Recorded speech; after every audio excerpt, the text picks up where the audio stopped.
ಸಂಗಮ ಪ್ರಥಮ ಜಗದ್ಗುರು ಬಸವಜಯ ಮೃತ್ಯುಂಜಯ ಸ್ವಾಮೀಜಿ ನೇತೃತ್ವದ ಪಂಚಮಸಾಲಿ ದೀಕ್ಷಾ ಮಲೇಗೌಡ ಲಿಂಗಾಯತರಿಗೆ 24 ಹಾಗೂ ಲಿಂಗಾಯತ ಒಬಿಸಿ ಮೀಸಲಾತಿ ಚಳವಳಿಗಾರರ ಮೇಲೆ ಲಿಂಗಾಯತ ವಿರೋಧಿ ಮುಖ್ಯಮಂತ್ರಿ ಸಿದ್ದರಾಮಯ್ಯ ಸರ್ಕಾರ ಮಾಡಿದ ಮಾರಣಾಂತಿಕ ಹಲ್ಲೆ ಖಂಡಿಸಿ ರಸ್ತೆ ತಡೆ ಚಳವಳಿ ಹಾಗೂ ಬೃಹತ್ ಪ್ರತಿಭಟನೆ ಸಂದರ್ಭದಲ್ಲಿ ಸಿಎಂ ಸಿದ್ದರಾಮಯ್ಯ ಅವರನ್ನ ಹಾಗೂ ಎಡಿಜಿಪಿ ಪೊಲೀಸ್ ಅಧಿಕಾರಿಯಾದ ಆರ್ ಹಿತೇಂದ್ರ ಅವರನ್ನ ವಜಾಗೊಳಿಸಬೇಕು ಅಂತ ಒತ್ತಾಯಿಸಿ ಅರ್ಪಿಸಿದ ಮನವಿ ಪತ್ರ. ಈ ಮೇಲಿನ ವಿಷಯದ ಅನ್ವಯ ತಮ್ಮ ದಯಾಪರ ಅವಗಾಹನೆಗಾಗಿ ತರ ಬಯಸುವುದು ಏನಪ್ಪಾ ಅಂದ್ರೆ ಕೂಡಲ ಸಂಗಮದ ಪಂಚಮಸಾಲಿ ಜಗದ್ಗುರು ಮಹಾಪೀಠದ ಪ್ರಥಮ ಜಗದ್ಗುರುಗಳು ಆದ ಶ್ರೀ ಬಸವಜಯ ಮೃತ್ಯುಂಜಯ ಮಹಾಸ್ವಾಮಿಗಳ ನೇತೃತ್ವದಲ್ಲಿ ಆಗ್ರಹಿಸಿ ಲಿಂಗಾಯತ ಪಂಚಮಸಾಲಿ ಸಮುದಾಯದ 2A ಮೀಸಲಾತಿ ಹೋರಾಟವನ್ನ ಬೆಳಗಾವಿಯ ಸುವರ್ಣ ವಿಧಾನಸೌಧದ ಮುಂಭಾಗದಲ್ಲಿ ಮಂಗಳವಾರ ಹಮ್ಮಿಕೊಳ್ಳಲಾಗಿತ್ತು. ಈ ಸಂದರ್ಭದಲ್ಲಿ ಪೊಲೀಸರು ಪ್ರತಿಭಟನೆ ನಿಯಂತ್ರಿಸಲು ದುರುದ್ದೇಶದಿಂದ ಲಾಠಿ ಚಾರ್ಜ್ ನೆಪದಲ್ಲಿ ಮಾರಣಾಂತಿಕ ಹಲ್ಲೆ ನಡೆಸಿದ ಹಿನ್ನೆಲೆ ಸುಮಾರು ಸಾವಿರಾರು ಜನರಿಗೆ ಗಂಭೀರ ಗಾಯಗಳಾಗಿದ್ದು 100ಕ್ಕೂ ಹೆಚ್ಚು ಹೋರಾಟಗಾರ ಜೀವನ ಚಿಂತಾಜನಕವಾಗಿ ಆಸ್ಪತ್ರೆಯಲ್ಲಿ ಚಿಕಿತ್ಸೆ ಪಡೆದಿದ್ದಾರೆ ಹಾಗೂ ಕೋಟ್ಯಾಂತರ ಜನ ದುಃಖವನ್ನು ಅನುಭವಿಸಿದ್ದಾರೆ. ಸಮಾಜದ ಹಿರಿಯರು ಹಾಗೂ ಬಿಜೆಪಿ ಎಸ್ಟಿ ಮೋರ್ಚಾ ರಾಜ್ಯಾಧ್ಯಕ್ಷರು ಆದ ಬಂಗಾರು ಹನುಮಂತು ಹಾಗೂ ಎಲ್ಲ ಸಮಾಜದ ಮುಖಂಡರು ಭಾಗಿಯಾಗಿದ್ದರು. Gunnalli Shridhara, SK news.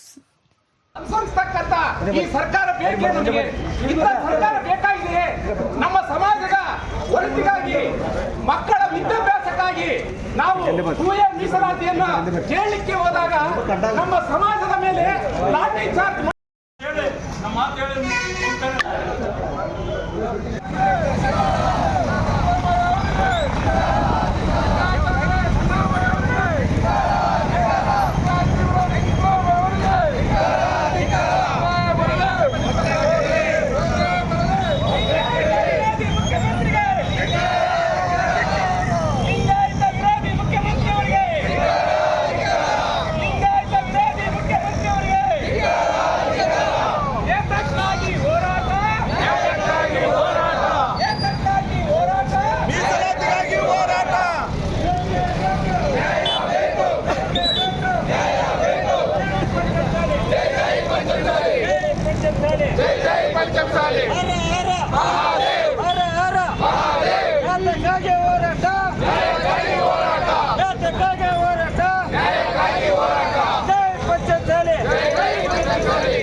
ಪಂಚಮಸಾಲಿ ಲಿಂಗಾಯತರ ಮೇಲೆ ಹಲ್ಲೆ ಮಾಡಿದ ಸರ್ಕಾರಕ್ಕೆ, ಪಂಚಮಸಾಲಿ ಲಿಂಗಾಯತರ ಮೇಲೆ ಹಲ್ಲೆ ಮಾಡಿದ ಸರ್ಕಾರಕ್ಕೆ, ಮುಖ್ಯಮಂತ್ರಿ ಸಿದ್ದರಾಮಯ್ಯನವರಿಗೆ ಬೇಕೇ ಬೇಕು, ಬೇಕೇ ಬೇಕು.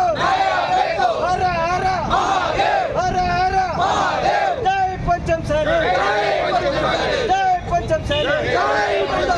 ಬೇಕೇ ಬೇಕು, ಬೇಕೇ ಬೇಕು. ಹೋರಾಟ ಹೋರಾಟ, ಯಾತಕ್ಕಾಗಿ ಹೋರಾಟ? ಬೇಕೇ ಬೇಕು, ಬೇಕೇ ಬೇಕು.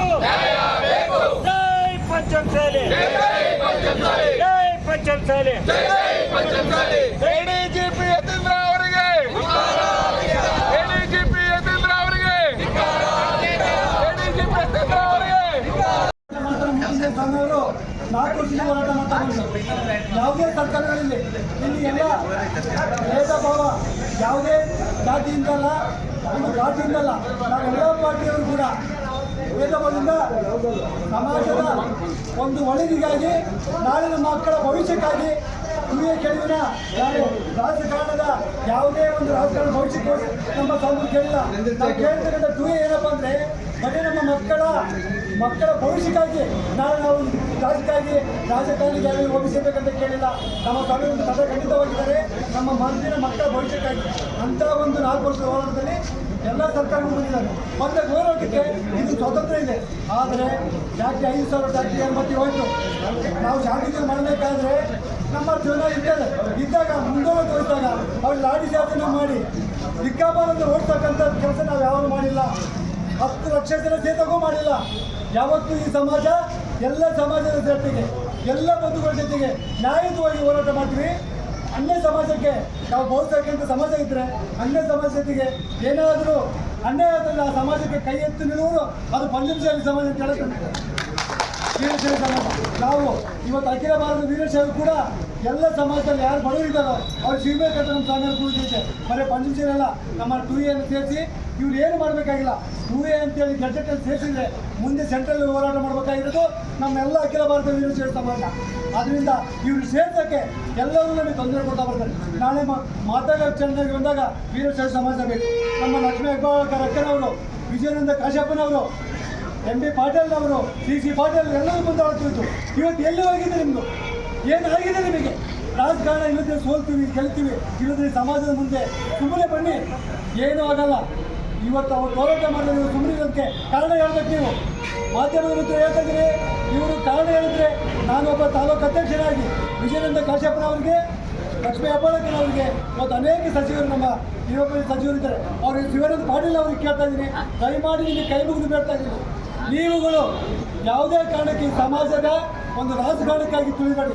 ನಾವು ಕೂಡ ಈ ಸಮಾಜಕ್ಕಾಗಿ ದುಡಿಯೋಣ, ಆ ಸಮಾಜ ನಮ್ಗೆ ಏನು ಬೇಕಾದ್ರೂ ಮಾಡುತ್ತೆ ಅಂತ ಹೇಳ್ತಾ ಈ ಸಮಾಜಕ್ಕೆ ನಮ್ಮ ಸಿದ್ದರಾಮಯ್ಯ ಅವರು ಒಂದು ಏನು ಲಾಠಿಚಾರ್ಜ್ ಮಾಡಿದ್ದಾರೆ, ಅವರು ಅಮಾಯಕವಾದ ಲಾಠಿಚಾರ್ಜ್. ಸತ್ಯವಾಗಿ ಮಾತಾಡ್ತಾರೆ, ವೀರಶೈವ ಸಮಾಜವನ್ನು ಈ ಸಿದ್ದರಾಮಯ್ಯ ಅವರು ತುಳಿತಾ ಬಂದಿದ್ದಾರೆ. ಯಾವುದೇ ಕಾರಣಕ್ಕೂ ನಮ್ಮ ವೀರಶೈವ ಸಮಾಜ ಅದೇ ರೀತಿಯಾಗಿ ಈ ಸಮಾಜಕ್ಕೆ 2A ಸಿಗತಕ್ಕನ ಇಲ್ಲಿಂದ ಇನ್ನ ಎಷ್ಟೇ ವರ್ಷ ಆದರೂ ಸಮಾಜ 2A ಸಿಗತಕ್ಕಂಥ ತಾಲೂಕು ಮಟ್ಟ, ಗ್ರಾಮ ಮಟ್ಟ, ಹೋಬಳಿ ಮಟ್ಟದಲ್ಲಿ ಕೂಡ ಈ ಹೋರಾಟ ದಿನ ಇರುತ್ತೆ ಅಂತ ಹೇಳ್ತಾ ನಾನು ಮಾತಾಡೋಕ್ಕೆ ಅವಕಾಶ ಕೊಟ್ಟ ಮತ್ತು ಎಲ್ಲ ಸಮಾಜದವರು ಮತ್ತು ಅಖಿಲ ಭಾರತ ವೀರಶೈವ ಮತ್ತು ಅನ್ಯ ಸಮಾಜದವರು ನಮಗೆ ಯಾವತ್ತೂ ಕೂಡ ಬೆಂಬಲ ಬೇಕಂತ ಕೇಳ್ತಾ, ನಿಮ್ಮ ಜೊತೆ ನಿಮಗೇನಾದರೂ ಕಷ್ಟ ಬಂದಾಗ ನಮ್ಮ ಬೆಂಬಲ ಇರುತ್ತೆ. ಈಗ ನಮಗೆ ಕಷ್ಟ ಬಂದಿದೆ, ಅನ್ಯ ಸಮಾಜದಲ್ಲಿ ಇದಕ್ಕೆ ಬೆಂಬಲ ಕೈ ಜೋಡಿಸ್ಬೇಕಂತ ಕೇಳ್ತಾ ನಾನು ಮಾತಾಡೋಕ್ಕೆ ಅವಕಾಶ ಕೊಟ್ಟ